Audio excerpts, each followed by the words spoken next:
Les entreprises aujourd'hui, elles ont envie d'une chose, c'est de flexibilité en fait. C'est de flexibiliser leur structure, variabiliser un maximum de choses pour pouvoir mieux encaisser les cycles économiques, technologiques. Capitaine! Voyons, jeune homme, Capitaine! issue mécanique. Bonjour et bienvenue sur Captain Haddock, le podcast du Future of Work. Je m'appelle Paul Pertier, je suis CEO d'Haddock, le hub tactile, et passionné par ce sujet. Je vous amène à la rencontre des actrices et des acteurs du futur du travail sous toutes ses formes. Comment seront faites les entreprises de demain ? Quel avenir pour le freelancing, le 9 to 5, les 5 jours par semaine, et même le bureau ? Quels sont les outils pour naviguer ce monde professionnel en train de se construire ? Vous êtes prêts ? C'est parti pour notre invité du jour. Aujourd'hui, je reçois Clément Carrier, CEO d'Aria.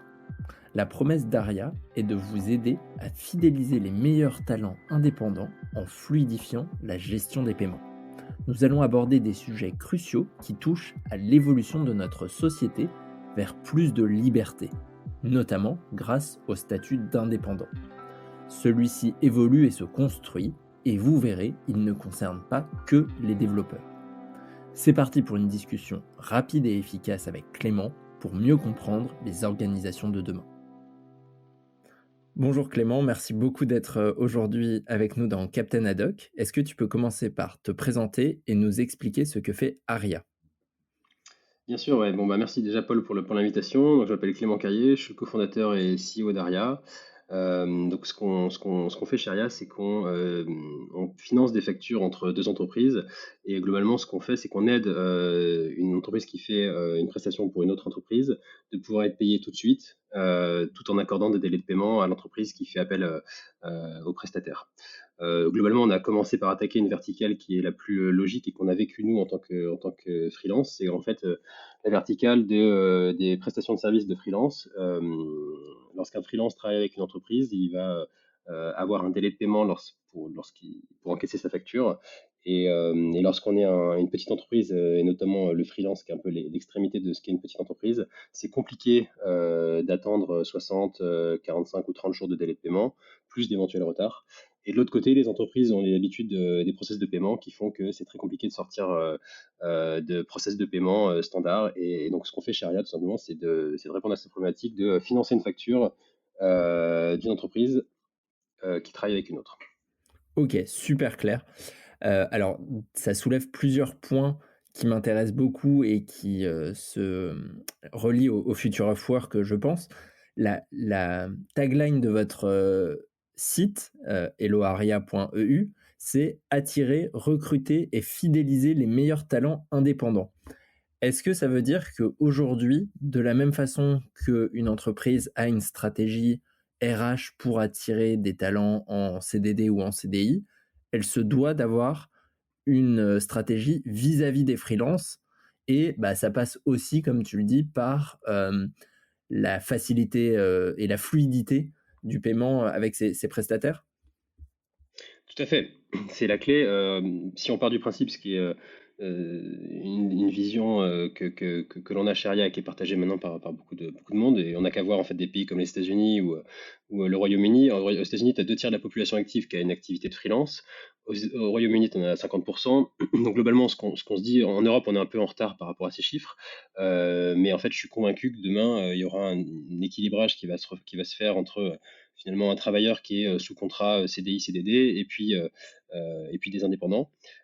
Et donc, de la même manière qu'il faut attirer des talents sous la forme d'un contrat, il va falloir pour les entreprises attirer les meilleurs talents en freelance et donc adopter une vraie stratégie de recrutement, de fidélisation de ces travailleurs. Ok, super intéressant. Et ça fait le lien avec ma question suivante.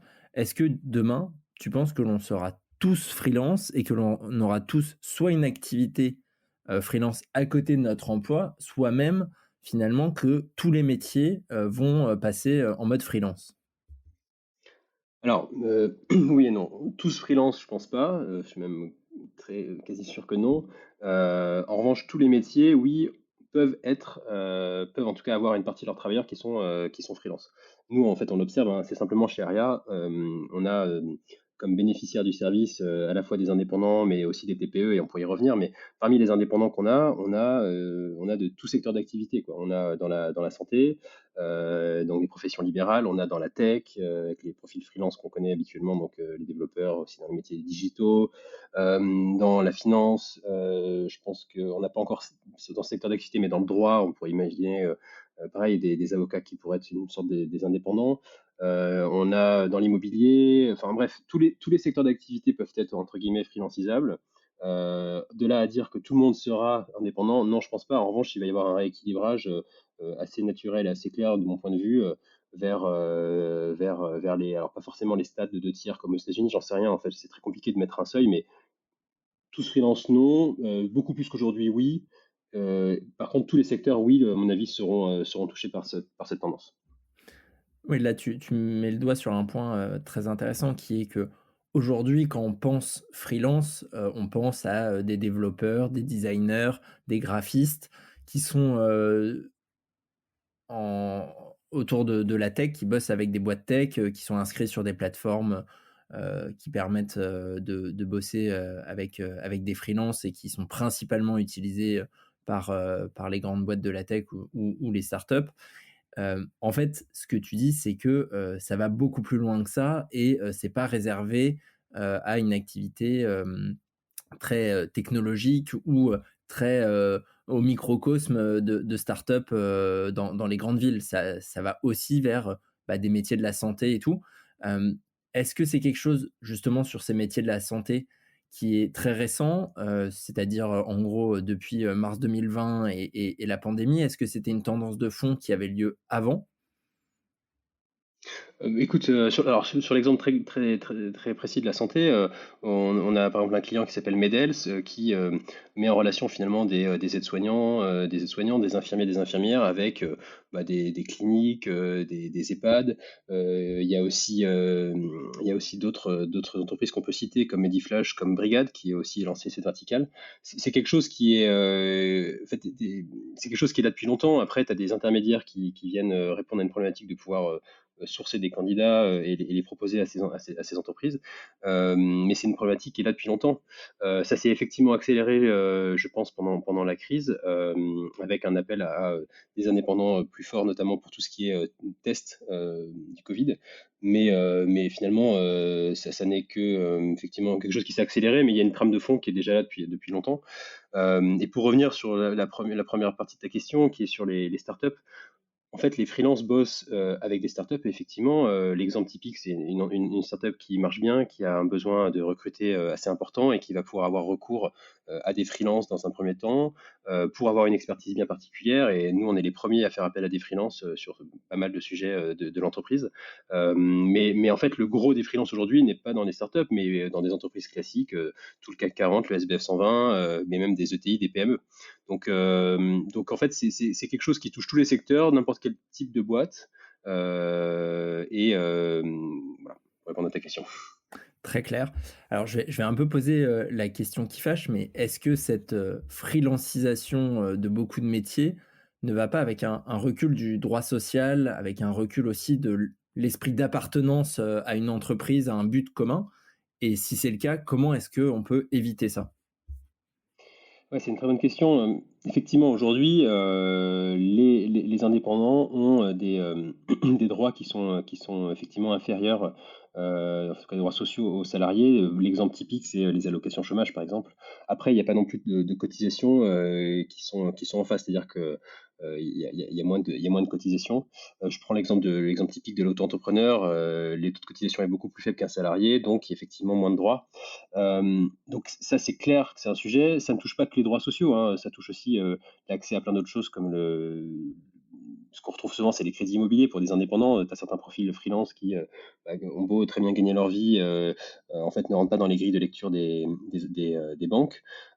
Donc effectivement, il y a beaucoup de sujets avec des reculs de droit qu'on observe. Néanmoins, on peut le voir déjà dans cette présidentielle que ce sujet-là revient au cœur des discussions. Je crois qu'il y a eu un plan, pardon, pas je crois, hein, c'est qu'il y a eu euh, un plan qui a été annoncé, en tout cas mis en avant par Emmanuel Macron, autour de créer un statut unique plus protecteur pour l'indépendant, faciliter le passage d'entreprise à société, accéder à la protection sociale, fluidifier la formation. Donc tous ces enjeux sont importants. Tu as aussi des syndicats qui se montent comme indépendant.co.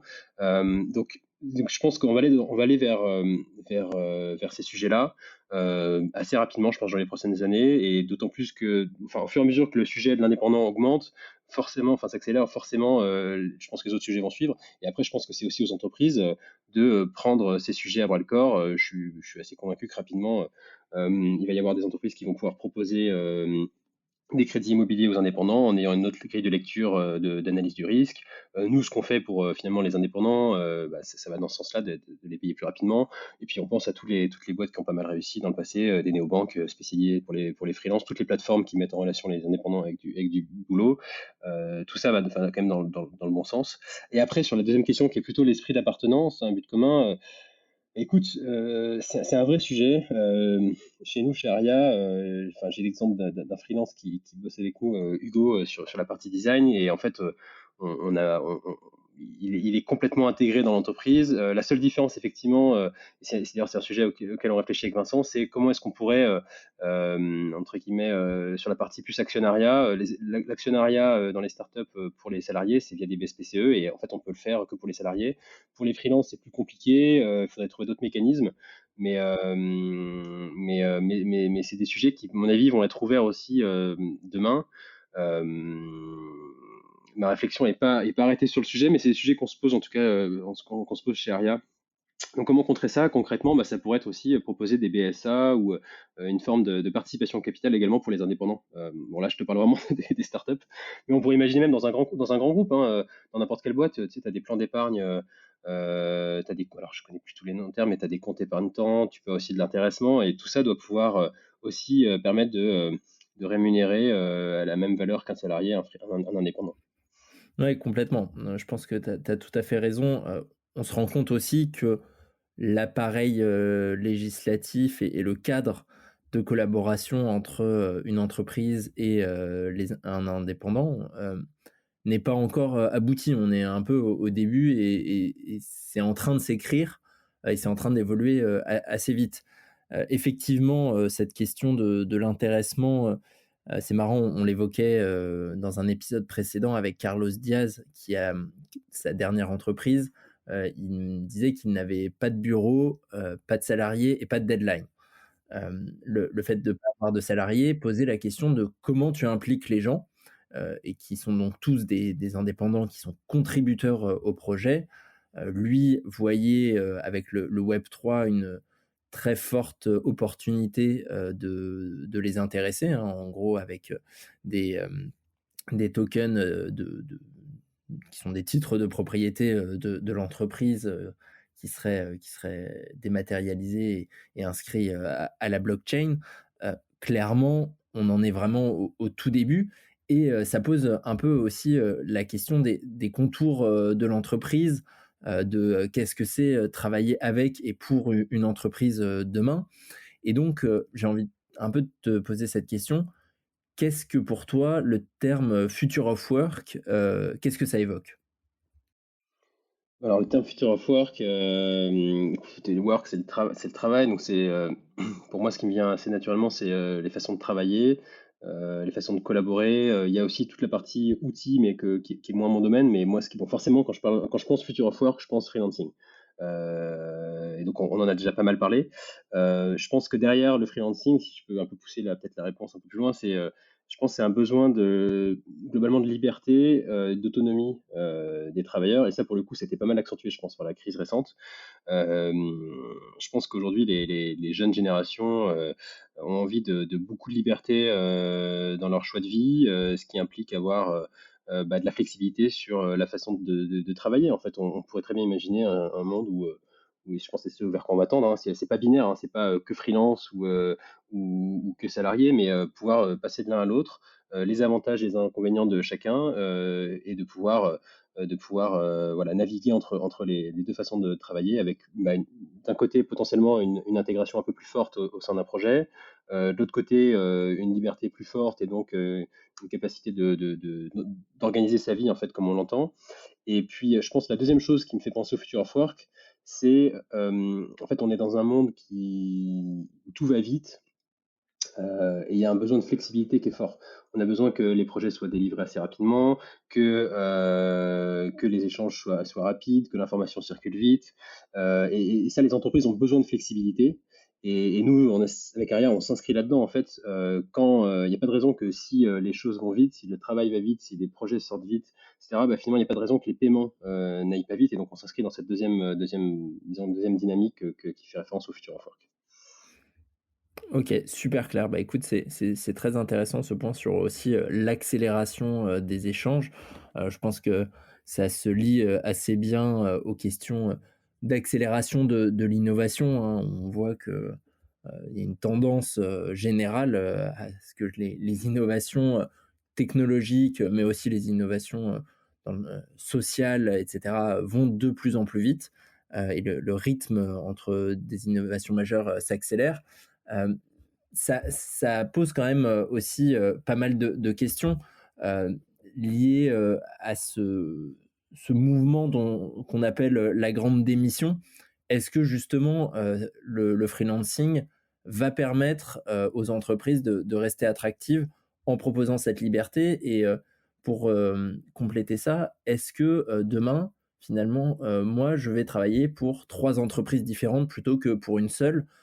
Grâce à ce statut de freelance. Et donc, bah, lundi, mardi, je vais être dans une boîte tech, mercredi, jeudi, peut-être dans un magasin de vélo, et le vendredi, chez un artisan ou en train de faire du consulting dans un grand groupe. Qu'est-ce que tu en penses? Ouais, je pense que ça peut être tout à fait une vision des choses. Et en fait, on peut se dire, même au sein d'une semaine, avoir cette variation-là, mais on peut même se dire, même à une autre échelle, pendant 3 ans, je vais être freelance, pendant 2 ans, ensuite, je vais reprendre un contrat plus classique dans une entreprise. Donc, ouais, complètement. Moi, mon mot d'ordre, et aussi comme ça qu'on a construit l'entreprise, c'est la valeur de liberté est hyper importante. Je pense que c'est ça qui, aujourd'hui, moi le premier, et puis tout le monde a envie d'être libre de faire des choix et en fonction de ses choix de vie, de pouvoir faire en sorte que finalement le travail suit ses choix de vie, suit ses décisions qu'on prend et s'adapte à ça. Bon, ça peut paraître un discours aussi qui est peut-être un peu idéaliste et peut-être que tout le monde ne peut pas l'organiser de cette manière-là, mais en tout cas ce que tu décris et rentre tout à fait dans une logique qui peut fonctionner et voilà, tu as raison sur ce point. Tout à fait. Ce sujet est passionnant, vous ne trouvez pas? J'interromps rapidement cet échange pour vous rappeler que ce podcast est produit par Adoc, le hub tactile. Grâce à des projections tactiles, Adoc transforme n'importe quelle surface en écran interactif et collaboratif. C'est l'outil Future of Work idéal pour accéder à du contenu numérique où vous le voulez, quand vous en avez besoin. Vous pouvez en découvrir davantage sur getadoc.com. www.getadok.com. Allez, revenons à nos moutons. Si on fait maintenant un exercice un peu d'imagination, et qu'on on fait une démarche un peu prospective, comment, si on se place de l'autre côté, du côté des entreprises, du côté des organisations, comment toi tu les envisages dans quelques années? Et j'aime bien dire, comment imagines-tu les organisations dans 5 ans? Bah, écoute, moi, de la même manière que les salariés pardon, pas que les salariés, pardon, que les travailleurs, en fait, ont envie de liberté, je pense que les entreprises ont également ce fort désir de flexibilité parce que, comme on vient de le dire, tout va vite. Il y a des cycles économiques qui sont de plus en plus courts.